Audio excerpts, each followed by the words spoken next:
I wasn't supposed to see the file. It was buried under a stack of rotting ledgers in a locked county basement. 17 bodies pulled from the Savannah River in a single week, all white men, all with the same bruises on their necks, all officially ruled accidents. But the final note on the last page froze my blood. Witnesses claim the killer rose from the water. Before we continue, subscribe to the channel and comment your state below, because what you're about to hear was erased from American history on purpose. They say one enslaved man killed more than 200 white men, overseers, slave catchers, merchants, even a federal marshal. And somehow, for 3 decades, no one ever caught him. No one ever named him. And no one ever stopped him. So was he a man, or a myth built to hide a truth more terrifying than either? I've spent years studying the coastal South, walking through the broken remains of rice plantations where the earth still remembers everything. If you ever stand in those fields at dawn, when the fog sits low and heavy over the water, you'll understand something the history books never say out loud. This land was designed for suffering. The Georgia and South Carolina low country looks peaceful today, long ribbons of green marsh, still creeks, glassy pools of water catching the morning sun. But in the 1800s, these were engineered death traps. Every plantation was a machine made of water, mud, disease, and human bones. When I first opened the old property maps held in the Savannah Historical Society, I noticed something. Every single rice plantation depended on the same thing Samuel later used as a weapon: the water. The fields weren't ordinary fields. They were flooded paddies connected by a maze of canals, levees, and wooden floodgates. You couldn't walk 3 minutes in any direction without hearing rushing water or the thick, slow sound of a swamp breathing. The overseers called it irrigation. The enslaved called it the thing that killed them. Most enslaved workers stood knee-deep in stagnant water from sunrise to sunset, their skin constantly bitten by mosquitoes carrying malaria and yellow fever. Medical ledgers from Riverbend Plantation, the first place Samuel was taken, show a horrifying pattern. 4 out of every 10 enslaved people died by age 30. Some never reached 25. In the archives, the handwriting grows shakier the closer you get to summer. That's no accident. Summer was the killing season. Heat, disease, insects, infections, the perfect storm. The plantation owners wrote carefully about rice yields and water flow, but they barely mentioned the bodies buried at the edges of the fields. To them, fresh graves were just another cost of doing business. And that's the part people forget. Slavery wasn't just violence. It was surveillance. Every move, every breath of an enslaved person was watched, counted, measured. Overseers rode horses along the dikes with whips hanging at their sides. Patrols moved at night. Dogs were trained to follow any scent that wandered too far from the cabins. Freedom was not just illegal, it was unthinkable. Yet there was something else happening under the surface, something that the white men overlooked but the enslaved understood. Silence was its own kind of power. Talk too loudly and you got whipped. Resist openly, and you vanished into the swamp at the end of a rope. But stay quiet, listen, observe, and you could survive. When I read through the old diaries of overseers, men who believed themselves masters of this world, I noticed how they described the enslaved workers. Not by name or family or skill. They listed them in categories: good hands, strong back, obedient, replaceable. Samuel would later become a ghost because the men who claimed to own him refused to see him as anything more than a tool. The arrogance of the system created the perfect blind spot. And in that blind spot, Samuel was born. We don't know much about his early life. The records don't tell us his real name. Samuel is just what was written on the auction ledger years later. Enslaved people almost never kept their original names. They were branded with whatever label made bookkeeping easier. What we do know comes from scattered clues. A shipping manifest from Virginia mentions a tall young man, unusually quiet.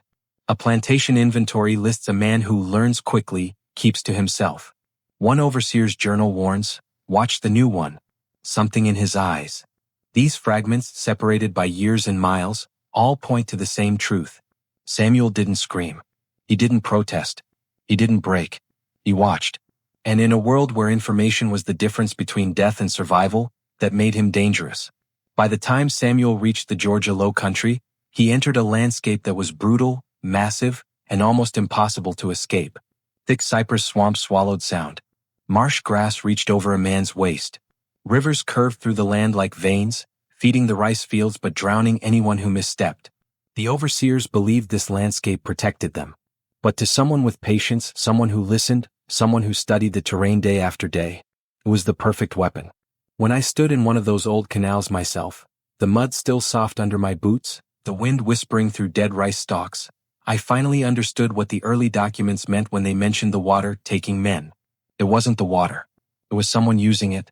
Someone who knew exactly where a man could slip without a sound. Someone who knew the depth by heart. Someone who understood the way fear moved through a man's body before his lungs filled. But this part of the story comes later. Before the river ghost got his name. Before the bodies. Before the panic spread across the plantations. There was only this world. A world built on fear, silence, and the belief that no enslaved person could ever fight back. And this is where Samuel stepped in, quiet, patient, invisible. A man the system never saw coming.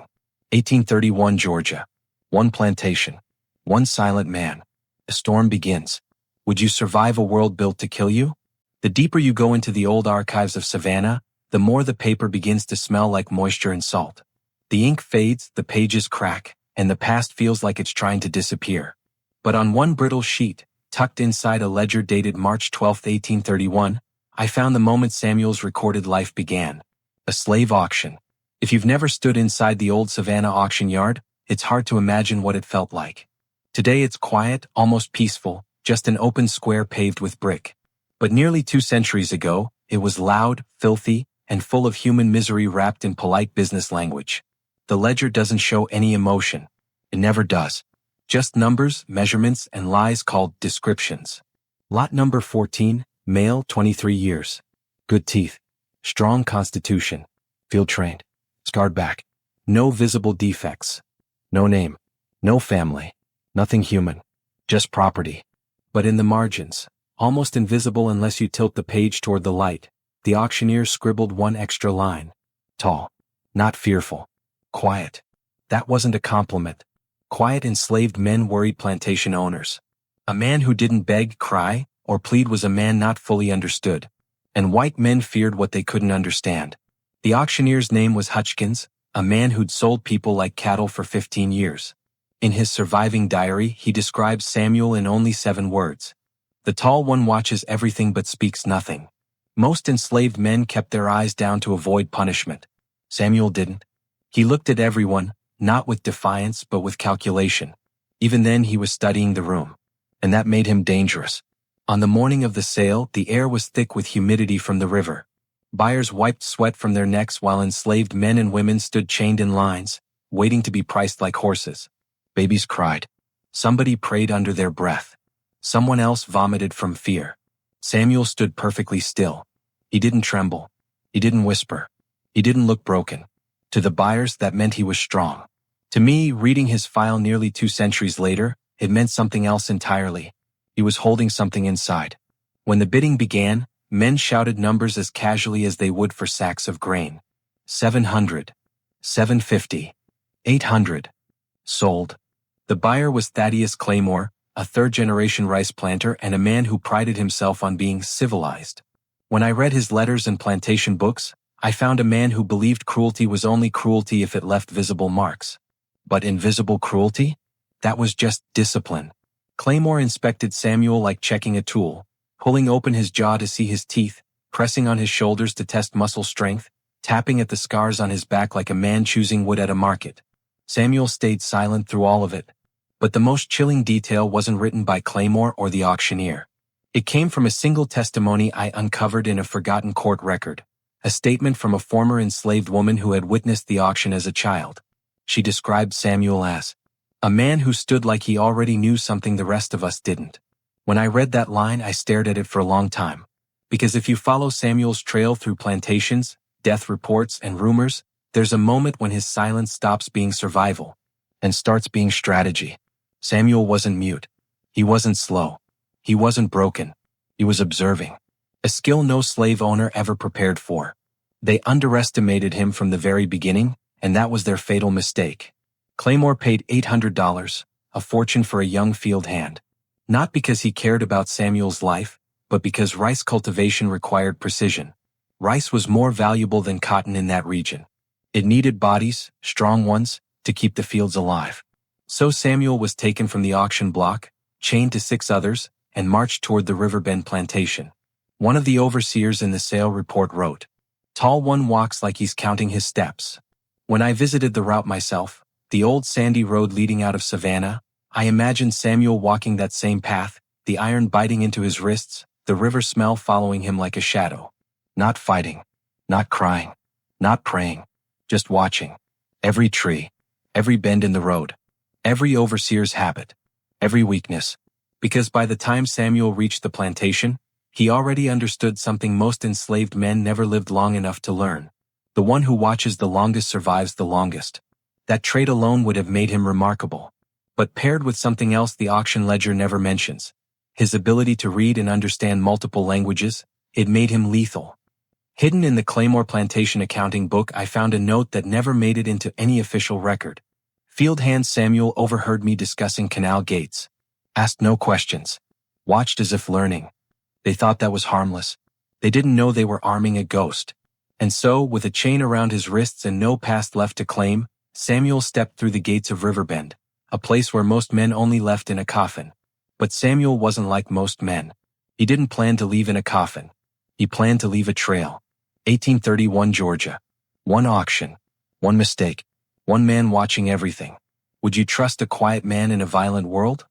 When Samuel arrived at Riverbend Plantation, he didn't arrive as a man. He arrived as a number, a pair of hands, another body to drown in the fields. At least that's how the white men saw him. But the land saw him differently. The moment I stepped onto what used to be Riverbend, I felt it. The ground here swallows sound. The mud is soft, the air heavy, and the river curls through the plantation like a quiet blade. It's the kind of place where a man can disappear just by standing still. And that's exactly what Samuel did. From the moment the chains came off and he was assigned to the 3rd Field Gang, Samuel began learning the land the same way a hunter learns a forest. Slowly, quietly, patiently. While other enslaved workers bent over the rice seedlings, Samuel's eyes were always searching. Not wildly, not suspiciously, just attentive. A man pretending to be nobody. Every day before dawn, the horn blew to drag hundreds of enslaved men and women out of their cabins. Claymore believed in routine. Overseers believed in fear. Hard work, harder punishments. Anyone working slowly got the whip. Anyone looking tired got a threat. Anyone with an opinion got silence beaten into them. Most men lost themselves in that routine. Samuel sharpened himself with it. From the overseer's journals, I reconstructed his pattern. He memorized everything. He learned where patrols turned around, where the land dipped slightly beside the canal, where the water flowed fast, where it was shallow, where it was deep enough to hide a body. One overseer's note, a man who had no idea what he was observing, said, "Samuel works like a man counting the earth beneath his feet." He wasn't counting the earth. He was mapping it. On one of my visits to the old plantation grounds, I found the remains of the canal banks where Samuel spent most of his first years. The wooden floodgates rotted long ago, but the shape is still there. Narrow paths, wet mud, the perfect element of danger. Slip here and no one would hear you fall. Slip here and the water could swallow you in seconds. Slip here. And a patient man could make it look like an accident. Samuel learned that early. He watched overseers walk those same paths, careless, arrogant, sure of their power. The men who screamed orders and cracked whips were strangely relaxed near the water, trusting the land they controlled. But Samuel noticed every loose plank, every slippery bank, every moment their guard dropped. And he understood something the white men never realized. The land did not belong to them. The land was waiting for someone like him. For the first 3 years at Riverbend, Samuel didn't make a move. Not a single one. Not even when men were whipped until the dirt turned red. Not even when families were separated. Not even when overseers dragged people into sheds and came out smiling. He swallowed every cruelty like a man storing fire inside his chest. Patience like that isn't natural. It's sharpened. One thing that still haunts me is a line from an elderly man's oral testimony recorded in the 1930s, one of the last surviving descendants of Riverbend's enslaved community. His grandfather had worked beside Samuel. He said, "Samuel looked like a man listening to a voice we couldn't hear." What voice? Revenge? Memory? Something older? Whatever it was, he followed it with absolute discipline. He learned which overseers were lazy, which ones took breaks alone, which ones carried weapons poorly, which ones walked near the water after dark, which ones treated the enslaved with particular cruelty. These names mattered to him. Even before the first death, Samuel had begun grouping overseers in his mind, not by who they were, but by what they did, what they deserved, how they moved. Think about that. A man who was denied power, choosing targets long before anyone ever knew he was dangerous. That is not survival. That is preparation. He memorized the plantation's entire water system, something even the overseers struggled with. He learned which floodgates jammed, which ones opened easily, and which ones could drown a man if timed perfectly. Years later, a Confederate engineer wrote about Samuel without knowing it. Only someone born in these swamps could move like he did. But Samuel wasn't born here. He became this. Another overlooked detail comes from a single line in Claymore's private notebook. Field hand Samuel rarely speaks. Seems to observe others. Claymore wrote it as a mild annoyance. But that one line reveals everything. Samuel wasn't hiding fear. He was hiding thought. He learned how long it took an overseer to reload a pistol. He learned which pads cracked under weight. He learned how water carried noise. He learned that dusk was the safest time to move. He learned that in the marsh, one breath too loud could betray you. Most importantly, he learned that white men trusted shadows too much and feared silence too little. I walked the trail behind the old shipping sheds, the same trail Samuel used to slip in and out unseen. It's narrow, covered in moss, and dead quiet. If a man steps behind you there, you won't hear him until his hand is already on your throat. Samuel learned every inch of that path. Years before he ever used it. Years before his first kill. Years before the river ghost became a whispered name. The killings did not begin with rage. They began with study. Calculation. Years of learning how to move through a system designed to crush him, until he could move through it like smoke. 1834 Georgia. 3 years of silence. A hunter finishes learning the land. Would you wait that long before striking back? The first death at Riverbend was recorded as an accident. But accidents don't leave signatures. When I visited the old canal where Overseer Horace Gaffin died on August 4, 1834, the mud still smelled ancient, thick, rotten, heavy with memory. The water was shallow that day, barely 8 inches deep, but the ledger said he drowned. Impossible.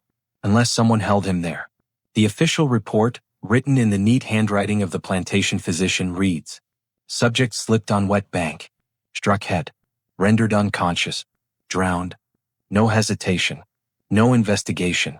No suspicion." Plantation owners didn't question death. They replaced it. But 2 things bothered me when I studied that page.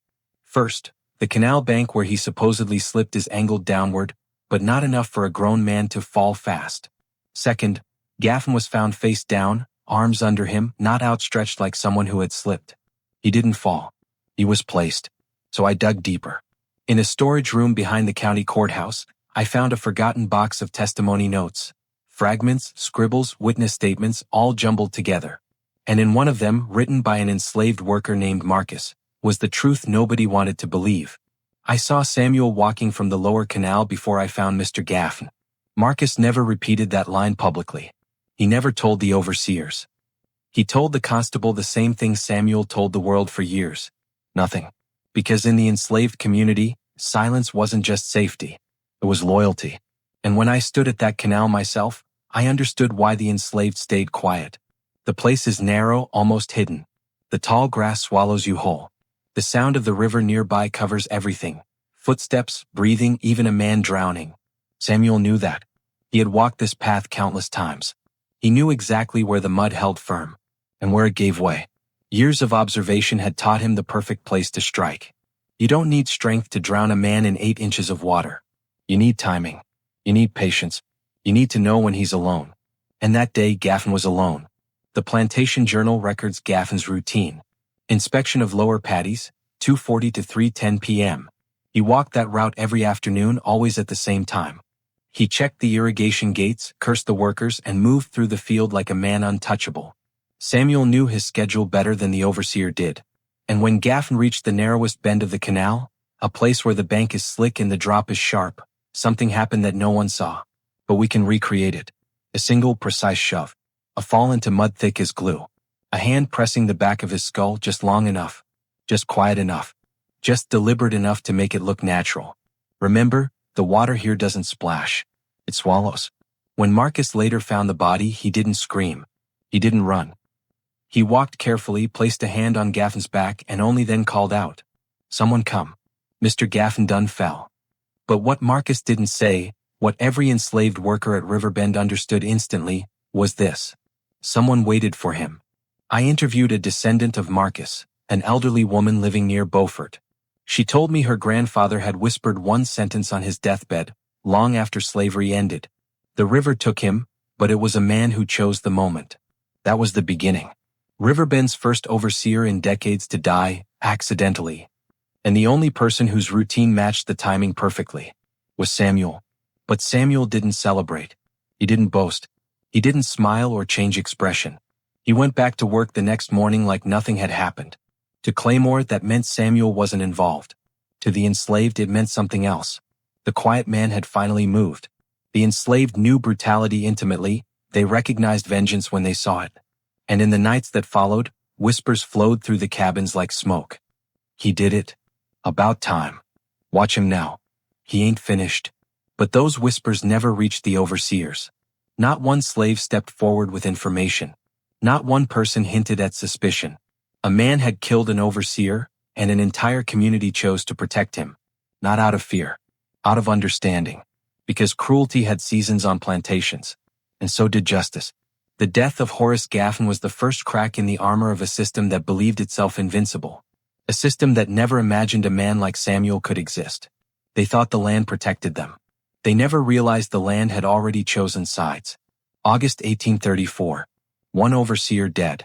The river listened. Samuel watched. A storm gathered. If you lived under cruelty every day, would you call this murder or justice? When the first overseer died, Riverbend shook for a day. When the second vanished, the fear never left. 6 weeks after Gaffin's drowning, a younger overseer named Benjamin Stokes disappeared during his nightly rounds. The official report is only 4 sentences long. Patrol incomplete. Lantern found near quarters. Suspect runaway. No body recovered. But the missing body was the problem. Runaways leave tracks. Runaways leave scent trails. Runaways don't abandon their horse. Stokes's horse returned alone at dawn, reins dragging, foam dried on its neck. Someone had slapped the animal hard enough to send it galloping back to the stable. That someone wasn't Stokes.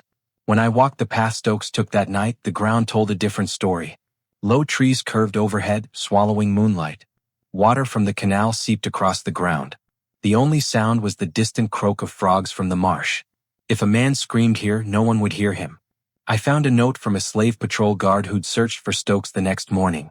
It was filed under miscellaneous, almost thrown away. Strange marks near the canal edge. Mud looked disturbed. No footprints left to track. Of course there were no footprints, because Samuel knew exactly where the ground would erase them. He had studied those canals for years. And Stokes was new, inexperienced, too comfortable with the land, too confident in his status. He had no idea a man he barely noticed was watching every step he took. The enslaved men and women noticed, though. They always noticed. One elderly field worker, in an interview recorded in the 1930s, remembered that night. She said, "We heard nothing, but we felt the quiet change. The quiet always changed before a death." For a week, Stokes's disappearance hung over Riverbend like fog. Overseers cursed more. Patrols doubled. Guns stayed loaded. But none of them guessed the truth. Samuel was testing boundaries, learning, refining. The first kill was clean. The second, perfectly invisible. But the third death, that one broke the system's confidence. Because the third death had witnesses. Not the right kind. Enslaved witnesses were never believed, but witnesses all the same. On November 19, 1834, an overseer named Luther Pettigrew was supervising field workers near the Northwestern Canal. He was notorious for cruelty. His name appears again and again in punishment logs. Beating for slow work. Beating for backtalk. Beating without cause. Everyone feared him. That day, the sun had begun to sink behind the cypress trees, casting long shadows over the field. Workers were finishing late tasks. Pettigrew paced along the canal bank, whip coiled in his fist, ranting loudly enough that several testimonies captured the same line. "I'll whip every last one of you before sunset." His anger was predictable. His fate wasn't. A worker named Cyrus heard the shift first, the sudden break in Pettigrew's rhythm. A gasp sharp. A splash louder than it should have been. When Cyrus looked up, he saw the overseer thrashing in the canal. Not falling. Not slipping. Thrashing. 3 workers dropped their tools and ran. Cyrus said Pettigrew went under 3 times before he vanished entirely. The water stilled unnaturally fast. When they finally pulled his body out, the truth was unmistakable. Bruised throat, finger marks, strangled then drowned. But here's what haunts me. Every worker who touched the body noticed how quickly it cooled. He had not been in the water long. Whoever killed him acted fast, and left faster. The official verdict? Cause of death, accidental drowning. Even with bruises on his throat. How do you ignore bruises shaped like hands? Simple. You don't want to see them. The constable insisted the enslaved workers were confused, their testimonies inconsistent, their memories unreliable. But buried in his personal notebook, a document never meant to survive, I found a single line under Pettigrew's name. Workers claim something rose from the water. Something. He wrote it twice. Underlined it once. Was it a lie? An exaggeration? Fear? Or did the enslaved witnesses describe the only thing they could without naming the man they intended to protect? Because the enslaved community at Riverbend already knew the pattern. They knew Gaffin's death wasn't an accident. They knew Stokes didn't run away. And when Pettigrew died violently, silently, in broad daylight, they understood the truth fully. Someone was fighting back. Someone was choosing who died. Someone was walking among them like a shadow. But the most powerful detail was this. No enslaved person ever mentioned Samuel's name. Not once. Not in any record. Not under threat. Not under reward. Silence became a shield. Fear among the white overseers spread faster than truth. Rumors started. Meetings were held.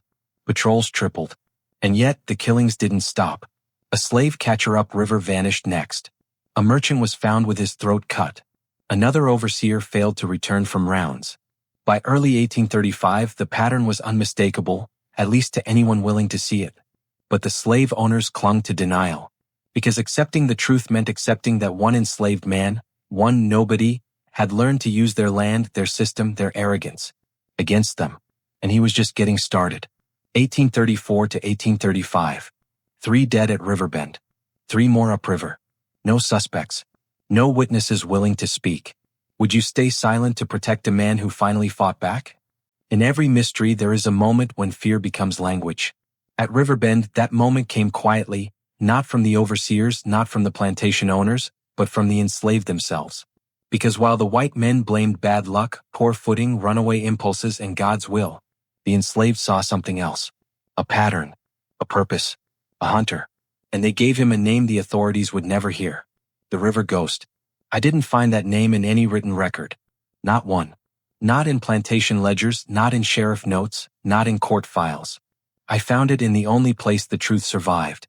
Gullah oral history. For those unfamiliar, the Gullah people, descendants of enslaved Africans who lived along the coastal marshlands, carried their history in stories, rhythms, coded language, and whispered memories passed down through generations. When an entire system was designed to erase your humanity, oral memory becomes the only archive that can't be burned. The Gullah rarely wrote these stories down. They spoke them.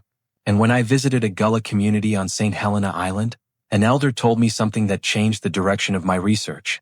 She leaned closer, her voice low, and said, "We knew him before you did. Long before the white folks gave him any name." I asked her what they called him. She took a long breath, closed her eyes as if reaching into another time, and whispered, "Reba Shada," the river shadow. Translated loosely into English, the river ghost. And when she said that, I understood something crucial. The enslaved never saw Samuel as a man hiding. They saw him as a man hunting. Not for freedom. Not for escape. But for balance. At Riverbend, the name first appeared in hushed conversations between cabins, spoken only at night, always when overseers slept. No one said it loudly. No one said it twice. But everyone knew what it meant. The river ghost wasn't a monster. He wasn't a demon. He wasn't supernatural. He was justice, in a world where justice was illegal. The enslaved recognized the pattern long before the white men did.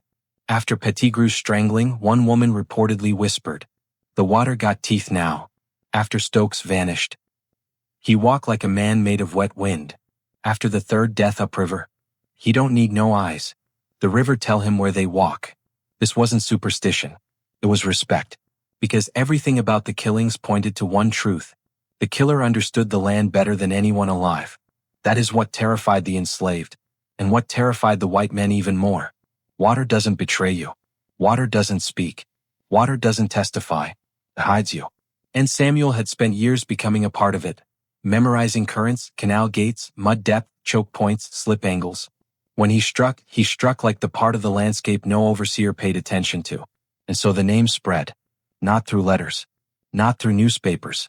Not through plantation records. It spread through whispers in the dark, passed from hand to trembling hand. River ghost. River ghost. River ghost. Men who had nothing left began to believe in something. A shadow made of vengeance. Meanwhile, the white planters refused to connect the deaths. Pride is a dangerous thing. It blinds more than darkness ever could. Claymore blamed bad luck. Haywood blamed runaways. Merchants blamed bandits. Sheriffs blamed nature. Constables blamed neglect. No one blamed the system itself. But fear has a way of slipping under doors. By early 1835, plantation owners across the region were holding secret meetings in back rooms, whispering about the number of dead. They never used the word ghost. They were too proud for that. Instead, they used phrases like unidentified threat, possible band of renegades, unknown prowler, something in the swamps. But in their private letters, the ones never meant to surface, I found something more honest. My men refuse to patrol alone. We hear things in the canals after dark. Someone is watching. One planter in Beaufort wrote, I feel death waiting near water. That line echoes testimonies from enslaved elders almost perfectly. The difference? The enslaved spoke with respect. The slave owners spoke with fear. The river ghost became a legend not because people saw him, but because people didn't. No sound. No footprints. No witnesses. Only bodies. A shadow made of patience. There is a story, one that never made it into any written record, that I heard from a descendant of an enslaved boatman. The story goes like this. One night, a slave catcher boasted loudly that he would find the killer, drag him from the swamp, and make an example of him. The boatman overheard him near the river. The next morning, the slave catcher's body floated downstream, eyes open, throat bruised, gun still loaded. The boatman told no one. But the enslaved community whispered. The river listens. That's what the name meant. Not ghost as in spirit. Ghost as in a man who moved where white men couldn't see. Ghost as in a man who understood silence better than violence. Ghost as in a man who could make the river choose sides. The name wasn't meant to scare the enslaved. It was meant to remind them. We are not powerless. And that is why the name survived when everything else was erased. 1835 Carolina, Georgia Low Country. Fear spreads. Whispers rise. The river ghost gets his name. Do you think legends are born? Or made by the things history refuses to write? By the start of 1836, Riverbend's overseers had stopped walking near the canals alone. Some carried pistols. Some carried knives. Some carried fear like a second skin they couldn't take off. Claymore didn't want to admit it, but he felt it too. In his diary, a collection of self-pitying entries, he wrote, There is something deeply wrong with that man Samuel. He is too quiet, too watchful. I cannot prove anything, but I feel it. Claymore was right about one thing. He couldn't prove anything. But that didn't matter. Fear is enough to drive a man to make desperate choices. And Claymore made his. He ordered Samuel sold. On November 3, 1835, Samuel was chained again and marched back to Savannah, the very place his documented life had begun 4 years earlier. But this time something was different. He didn't look around. He didn't observe. He didn't study the road. He already knew every inch of it. The auctioneer, Hutchkins, the same man who'd sold him in 1831, barely recognized him. Still quiet, he wrote. Still watching. But Claymore missed the real shift. Samuel had sharpened. The edges were visible now, if you knew where to look. A new buyer stepped in, Vincent Hardesty, owner of Fairview Plantation in McIntosh County. Bigger land. More workers. Less surveillance. More shadows. And that meant more opportunities. Samuel was transported south, and within weeks of his arrival at Fairview, the killings resumed. Overseers there died the same way. Drowned in shallow creeks. Strangled near water. Vanished during night patrols. Bodies found with bruised throats and undisturbed mud. The plantation physician wrote, This cannot all be accident. But no one wanted to investigate further. Because investigating meant confronting the truth. One man might be killing them. When Hardesty began to feel the same tightness in his chest Claymore once felt, he too made the same decision. Sell him. Quickly. And so Samuel was sold again. Then again. And again. 9 times in 14 years. When I followed the trail across plantations, something jumped out immediately. Every single sale aligned with a spike in unexplained deaths. I created a map, a thick, messy web of dots representing incidents. Red dots for drownings, black dots for stranglings, blue dots for disappearances, gold dots for no official cause deaths. When I connected the dots by year, I realized something chilling. The death pattern moved exactly where Samuel was sold. Not near, not vaguely aligned. Exactly. It was as if the land itself was marking his path. Whenever plantation owners felt uneasy with him, they sold him. Whenever they sold him, the killings moved with him. Wherever he arrived, men died. Not random men. Not women. Not children. Only men with power. Only men who enforced the system. Only men who believed themselves untouchable. If that is coincidence, then history is nothing more than a trick of ink. But something else fascinated me more than the deaths. The speed at which plantation owners got rid of him. Samuel never broke a rule. Never resisted. Never talked back. Never fought. Never even argued. And yet, every owner eventually wrote the same line in their private notes. Something is wrong with him. Better to be rid of him. Wrong. Not violent. Not defiant. Not rebellious. Wrong. Because Samuel had a presence that didn't fit the mold. He didn't carry fear the way other enslaved men were forced to. He moved differently. He watched differently. He listened differently. One overseer described him as a man who walks like the land is whispering to him. That's not a sentence written by a rational man. That's a sentence written by someone who's afraid. And it wasn't just owners or overseers who felt it. Slave catchers, the toughest men in the region, started refusing assignments near properties Samuel had lived on. One wrote in a confession decades later, "Some trails shouldn't be followed. Some shadows ain't worth tracking." By 1840, Samuel had become a ghost that moved through paperwork. That was the most brilliant part.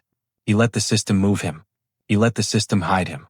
He let the system widen his hunting ground. Every sale brought him to a new plantation, a new river, a new set of men who believed they owned him.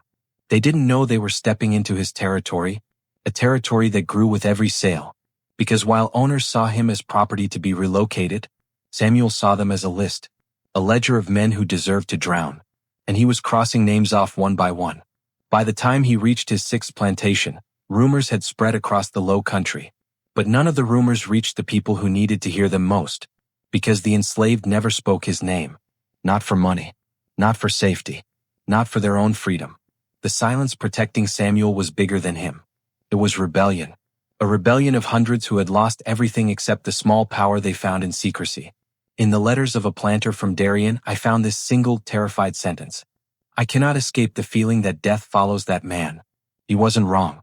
Death followed Samuel the way a shadow follows the sun. Wherever he went, water turned deadly. Coastal ditches became graves. Rice paddies became traps. Swamps became silent execution grounds. 9 plantations. 9 owners. Dozens of overseers, catchers, inspectors, patrollers, and merchants dead. And not one person, not one man with authority, ever managed to accuse him directly. Because you cannot catch what you cannot see. And Samuel had mastered the art of being seen only when he wanted to be seen. 1836 to 1850. 9 sales. 9 trails of bodies. Do you believe a man can travel through slavery and choose who never leaves it alive? By 1845, the bodies had become impossible to ignore. Planters whispered behind locked doors. Overseers quit mid-season. Slave catchers demanded double pay and still refused to work alone. Men who had built their lives on cruelty were suddenly terrified of stepping near water after dusk. Fear was no longer quiet. It was loud. And it finally reached the ears of the federal government. That's when a man named Silas Crenshaw entered the story. Unlike the local sheriffs who lazily scribbled "accident" on reports, Crenshaw was different. He was an investigator. He was educated. He was methodical. And most importantly, he didn't believe in coincidences. I discovered his field notes in a sealed archival tube, brittle, water-stained, and almost lost to time. Each page was a mixture of measured observations and unsettling sketches of canal banks, swamp routes, and death sites. His first written line about the case stopped me cold. There is one man, not a gang, not a rebellion, one man who learned to kill silence itself. Crenshaw spent 6 months traveling through Georgia and South Carolina, following the trail plantation owners pretended didn't exist. He collected testimonies, compared plantation ledgers, and studied transport routes. He did what no one else had dared to do. He checked who had been sold where, and when. And by connecting the dots, he found the pattern others missed. Every unexplained death lined up with the movement of one man. Field hand. Male. Tall. Quiet. Sold repeatedly. Name, Samuel. Until that moment, Samuel didn't exist on paper as anything more than property. But Crenshaw, working alone relentlessly, gave him a shadow. And that shadow terrified him. In his notes, I found this scribbled in the margins. He studies men before killing them. He uses water as a weapon. This is not random. It was the closest anyone ever came to describing Samuel's craft. Crenshaw requested an arrest warrant from the Federal District Court in Savannah. The judge approved it reluctantly, noting, "The accused is unlikely to resist arrest." That single sentence shows how little they understood. A man who survived slavery for 15 years without being broken doesn't resist. He disappears. And that's exactly what happened. On July 14, 1845, Crenshaw and a detachment of armed men rode into a turpentine camp near Darien, where Samuel was working under his ninth owner. They surrounded the camp. They searched every cabin. They questioned every worker. Samuel was gone. Not escaped in a rush. Not hiding behind a shed. Not fleeing into the woods in panic. Gone. His blanket was still folded. His bowl still sat neatly on the shelf. His shoes were missing. That meant one thing. He left before sunrise. Hours before the posse arrived. As if someone had warned him. Crenshaw wrote. He knew we were coming. Someone told him. Or he felt it. The enslaved didn't need to tell Samuel anything. They only needed to see which way the wind moved. Crenshaw's manhunt became the largest operation the region had ever seen. He sent riders north and south. He hired trackers from Charleston. He placed guards on ferries, river crossings, bridges, and back roads. He distributed Samuel's description to every plantation, every patrol, every sheriff. He offered a reward worth a full year's wages. No one stepped forward. Not because they didn't know, but because they did. And because every enslaved person in the Low Country understood something the government refused to see. You don't betray the only man fighting back. For weeks, Crenshaw followed rumor after rumor. He was seen near the rice fields. No, he was in the swamp. He boarded a boat. He crossed into Florida. He's hiding in the marsh. Each lead led nowhere. Then 3 months later, Crenshaw died. His body was found at the bottom of a ravine near the Altamaha River. Neck broken, rifle unfired, horse roaming nearby. The sheriff called it an unfortunate fall. But Crenshaw's last note said otherwise. I feel him watching. I feel him waiting. The man who nearly uncovered Samuel's truth died like the men Samuel hunted. Silently. Near water. With no witnesses. After Crenshaw's death, the government backed away. No replacement investigator was assigned. No additional search parties were deployed. No further mention of the case appears in federal correspondence. The threat wasn't just Samuel. It was the fear he created. Because if word spread that one enslaved man had killed over 100 white men for years without being caught, it would spark a wildfire of rebellion the South wouldn't survive. So they buried the case. Quietly. Permanently. But Samuel wasn't finished. Not even close. In the shadows of the war to come, he was preparing for a new hunt. One bigger, bloodier, and more unpredictable than anything the plantations had ever seen. 1845. A federal manhunt ends in a silent grave. A ghost vanishes into the land.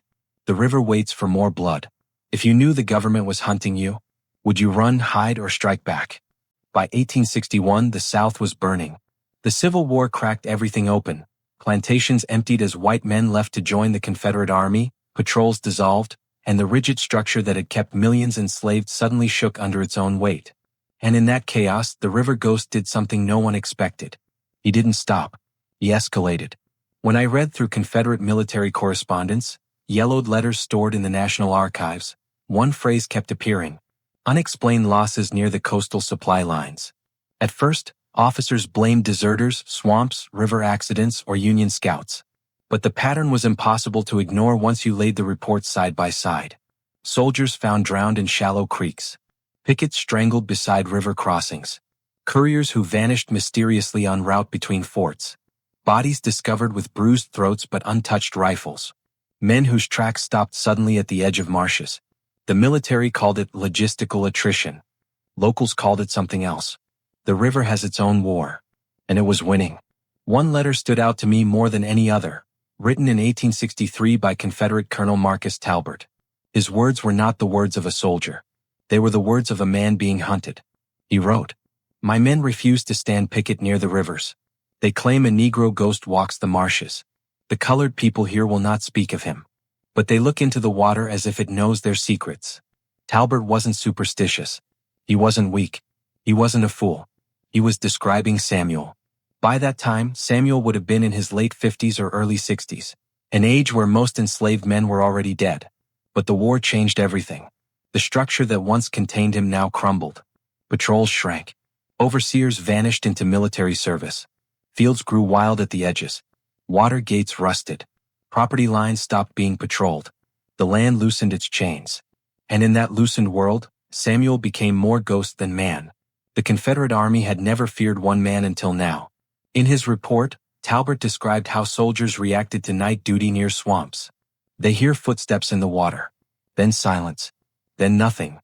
Veteran soldiers, men who survived gunfire and cavalry charges, were terrified of standing watch alone. One soldier testified, "You can't shoot shadows. And you can't hear him until he's on you." What other explanation could there be but Samuel? He had spent decades mastering the swamps and rivers. The war simply gave him new targets. Targets just as cruel as overseers, just as complicit, and just as vulnerable.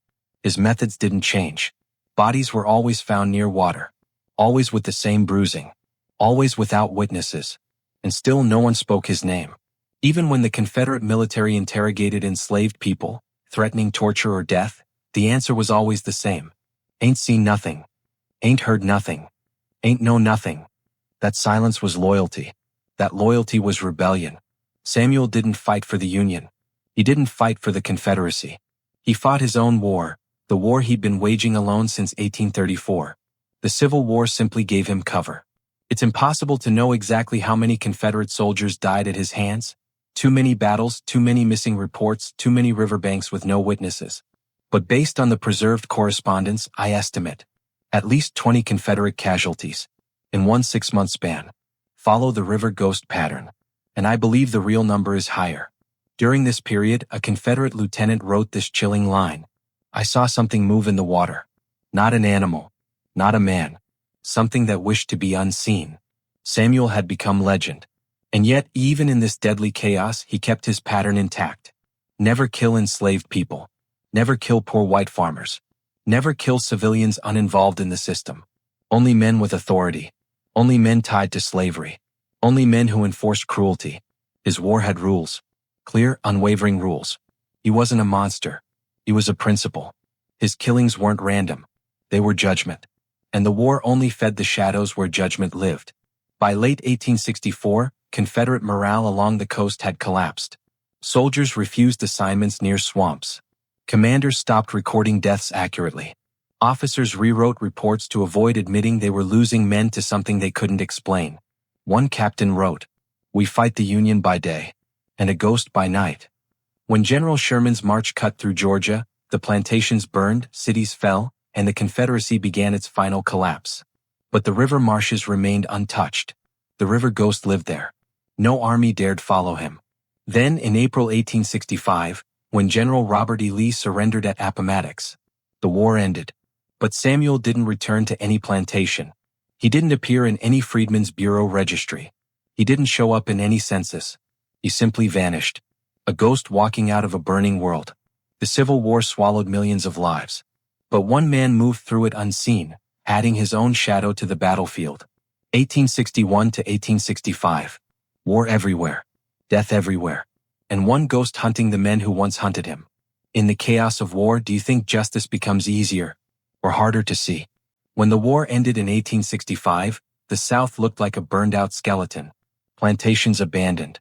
Fields overgrown. Houses half-collapsed. The entire system that once controlled every breath of an enslaved person had shattered in a matter of months. But the end of slavery did not bring clarity. It brought smoke. Records vanished. Ledgers were destroyed. Owners fled. Names were erased. Stories were buried under the ashes of a dying Confederacy. And into that chaos, Samuel disappeared as if the war had swallowed him whole. Not captured. Not recorded. Not documented. Not recognized. Just gone. I spent months trying to trace his path in the Freedmen's Bureau archives, boxes of scattered reports written by exhausted officers trying to rebuild towns, resolve disputes, and keep peace in a land that didn't want peace. But in thousands of pages, I found nothing about Samuel. Not a name. Not a description. Not a whisper. It was almost as if the man who had walked through 3 decades of blood simply stopped walking. But I knew better. Men like Samuel don't stop. They change shape. The first clue came from a tiny freedmen's settlement near Beaufort, South Carolina. Not from a ledger. Not from a census. But from a single oral testimony recorded by an abolitionist teacher in 1866. She wrote, "The elders speak of a tall man wandering through the marsh, looking for a place to lay down his burdens. A tall man. In the marsh. Silent. A ghost in transition." Then I found something else. A registration entry from a freedman's land plot distributed after the war. The handwriting was shaky, rushed, barely legible. Unknown man. No name given. Age older. Walks with purpose. Who writes walks with purpose on a government form? Someone who couldn't explain the feeling he gave them. And it wasn't just that settlement. Across the coastal low country, from Yemassee to Hilton Head, from Edisto to Port Royal, there were rumors. Not written. Not declared. Just murmured. A man with scars like rope burns. A man who avoided churches but fixed roofs. A man who slept lightly and woke before dawn. A man who fished alone. A man who didn't speak unless spoken to. A man who stared at rivers like he was listening for something. Many freed people were searching for family, wandering from county to county. Others were taking jobs, building settlements, forming schools. The entire black population of the region was in motion. But among all of them, this wandering figure stood out. Not because he asked for help. Not because he needed shelter. But because he watched. Exactly the way Samuel once watched Riverbend. Then, in a late Reconstruction-era church report, I found a description that made my hands shake. An older colored man, very tall, keeps to himself. Moves like a younger man. Carries scars across back. Helps with children but refuses to sleep inside. It wasn't proof, but it was the closest I'd come. So I traveled to the location mentioned in the report, a small strip of land that had once been part of a massive plantation. Now it was just forest and marsh. Standing there, I felt something heavy in the air. Not ghostly. Not supernatural. Just history. A place that remembered footsteps. And then, in a Freedman oral history collection from the 1890s, I found the line that sealed everything. There was a man who came here after the war. Old but strong still. Never gave his name. Said he was done fighting. Done fighting. Those 2 words hit me like a blow. Men don't say they're done fighting unless they spent years fighting something no one else saw. Something they couldn't talk about. Something they weren't sure anyone would believe. The testimonies continued. He'd sit by the creek for hours. Always watching the water. Didn't fear the swamp like other men. Worked alone. Ate alone. They all described the same thing. A man who had lived in the shadows so long he no longer knew how to stand in the open. And yet he helped. He repaired collapsed cabins. He taught boys how to fish without getting caught in the reeds. He built fences for widows. He tended small gardens in the evenings. A man who had taken so many lives somehow found peace in giving others a chance at survival. But he never said his name. Not once. Because names are dangerous things. Names are entry points. Names can be traced. Names can be used as weapons. Silence had kept him alive for decades. And silence followed him into freedom. Some freedmen claimed he prayed at night.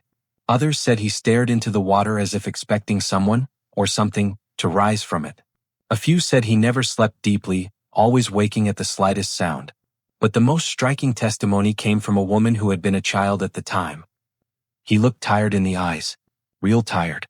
Like he had been carrying something too heavy for too long. Burden is a quiet word. But in her voice it sounded enormous. Samuel had been many things: property, worker, hunter, ghost, legend. But in freedom, he became something he hadn't been in decades. A man trying to live without looking over his shoulder. And yet, I believe he never truly escaped the past. Not fully. Because even in the safest places, he chose cabins near water. Always near water. As if he needed the river close. As if he couldn't breathe without it. As if it had become part of his bones. 1865 to 1877. Slavery ends. War ends. But ghosts do not disappear. If you had spent a lifetime fighting in the dark, could you ever truly live in the light? Stories don't end when history ends. They end when the last person who remembers finally stops speaking. For the river ghost, that moment came in the summer of 1877, in a small freedman settlement outside Beaufort, a community built by survivors held together by shared trauma and shaped by land that had never stopped swallowing secrets. That's where the final thread of Samuel's story appeared. Not in an archive. Not in an official report. Not in anything written by men who believed they controlled the truth. It appeared in a single night, around a single fire, spoken by a man who had no name. The testimony came from descendants of that settlement, passed down like a family heirloom. The details are too specific, too vivid, too aligned with everything Samuel had ever done to be coincidence. The story goes like this. An old man arrived quietly one afternoon, tall, thin, hair white as oyster shells, clothes worn but clean. He carried almost nothing. A blanket, a bowl, and the kind of silence that makes people sit up straighter. He didn't ask to stay. He didn't explain himself. He simply walked to an empty cabin at the settlement's edge, repaired its door with pieces of old lumber, swept the floor with a hand-tied broom, and lived. The residents watched him the way people watch storms on the horizon, curious, wary, but unable to look away. He moved differently than other elders. Not slow, not fragile, not bent, just measured, like a man who had spent a lifetime conserving every ounce of strength. Children avoided him at first. Adults kept their distance. But the older folks, the ones with scars across their backs, the ones who had survived rice fields and broken families, they nodded respectfully when they passed him, because they recognized something in his eyes. He had seen too much, and survived too long. He never prayed in public, never joined gatherings, never told stories, but he helped. He fixed a collapsed roof after a storm. He built a footbridge over a muddy ditch. He repaired a fishing net with skill that seemed far younger than his age. He never asked for payment. He never asked for thanks. He never asked for anything. But he always slept lightly, always positioned his bed facing the door, always kept a small knife under his mattress, and always sat near water. Something in him still listened for the river. Months passed before he spoke about his past. And when he finally did, it wasn't to tell the story. It was to correct one. One warm evening, a group of younger freedmen sat around the community fire sharing memories of plantations they came from. Among them was Isaiah, a man in his 30s, who mentioned the place of his childhood, Riverbend, owned by Thaddeus Claymore, a plantation with 3 overseers who died in strange ways. Across the fire, the old man spoke for the first time. His voice startled them, deep, cracked, deliberate. He said, "Claymore didn't die from no fever." Isaiah froze, because no one had said Claymore died of fever. They hadn't even mentioned Claymore's death yet. Before Isaiah could ask how he knew, the old man continued. "He drowned, face down in his own rice canal. Slipped, they said." The fire popped. Silence stretched. Then the old man added one sentence that landed like a stone dropped into deep water. "I was standing next to him when he fell." Every person around that fire understood what those words meant. They didn't need him to explain. They all knew about the river ghost. The whispered vengeance story passed through Gullah families like a lullaby made of shadows. They looked at the old man with a mixture of fear and awe. Isaiah finally asked, Who are you?" The old man gave a soft, almost sorrowful smile. "Call me whatever you think I am." That answer carried the weight of decades. A name would have been too small. A name would have put boundaries around something boundless. A name would have made the impossible too simple. The old man stood up, walked into the darkness, and returned to his cabin. He didn't speak of it again. But from that night on, the settlement treated him differently. Not with fear. Not with suspicion. With reverence. Because they understood. He had not been a monster. He had not been a myth. He had been necessary. For the first time since the war ended, the old man was seen, truly seen, not as a shadow but as a burden bearer. A man who had carried the weight of injustice on his shoulders and chose to make the world pay for it, one death at a time. He lived 6 more years in that settlement. Quietly, alone, peacefully, not hunted, not haunted, not watching, just resting.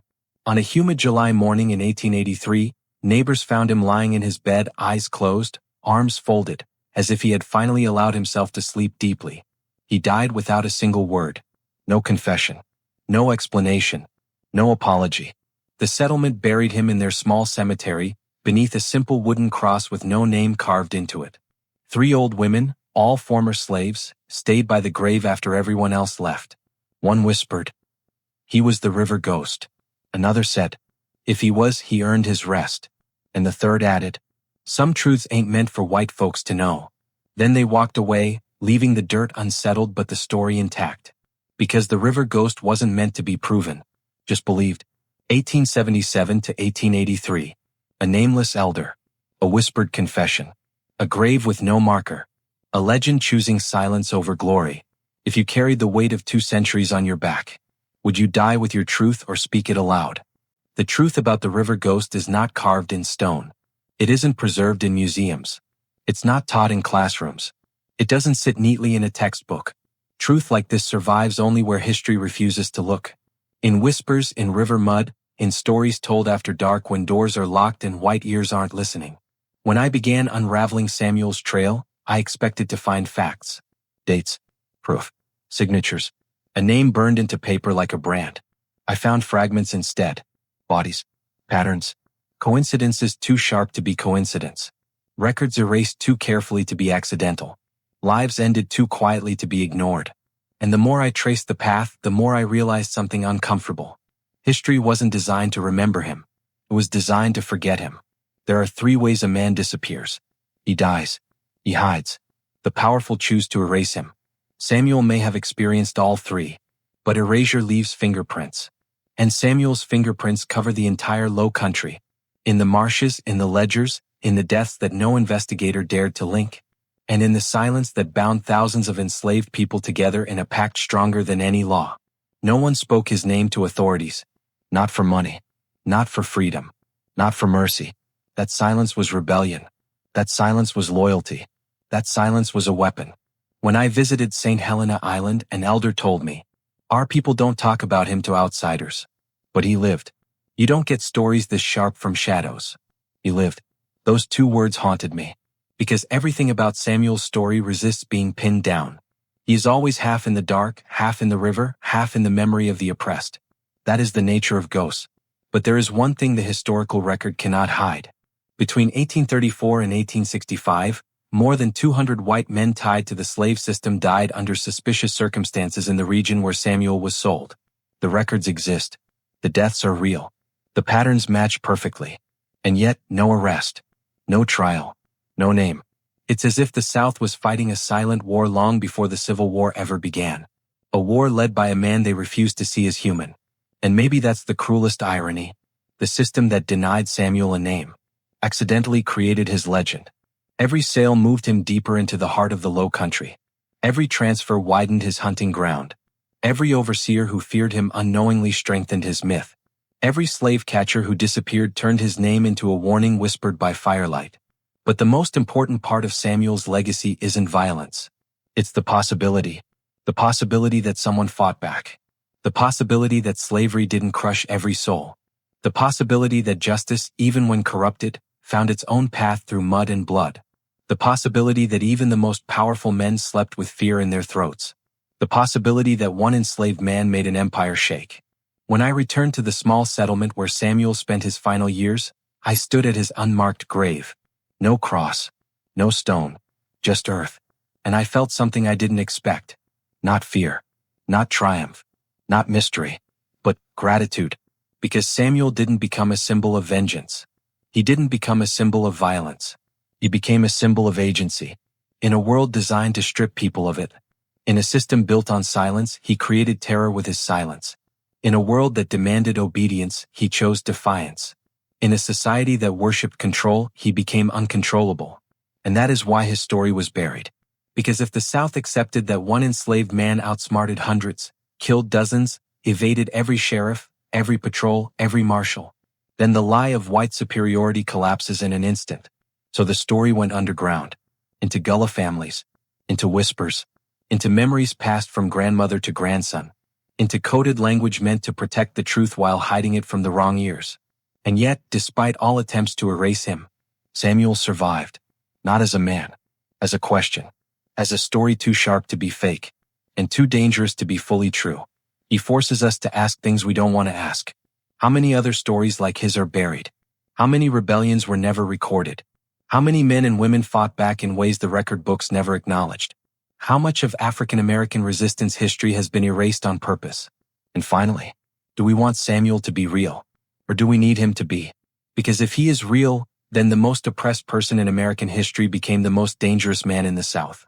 If he is myth, then thousands of enslaved people created a symbol of hope that survived 3 generations of terror. Either way he wins. Either way the system loses. In the end, I think Samuel understood something we are just beginning to grasp. A name doesn't make a legacy. A death doesn't end a story.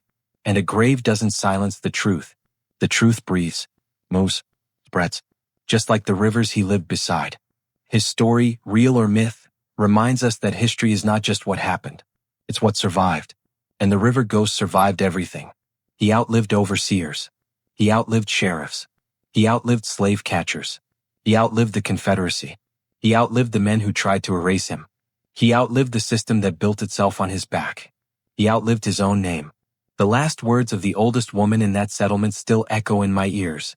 Some truths ain't meant to be proved. They meant to be felt. And I felt it. Standing over that nameless grave, listening to the wind move across the marsh grass, hearing the quiet pulse of the river beneath it all, I understood why Samuel never left the water. It had become his witness, his weapon, his memory, his freedom. 1831 to 1883. One man, one river, one legend that refused to die. Now the question is yours. Do you believe the river ghost was real? Or was he the truth hiding inside a story meant to keep hope alive? If you're still watching, you care about buried history. So subscribe, check out the next story, and tell me in the comments. Would one man be enough to change history? Or did history change because one man tried?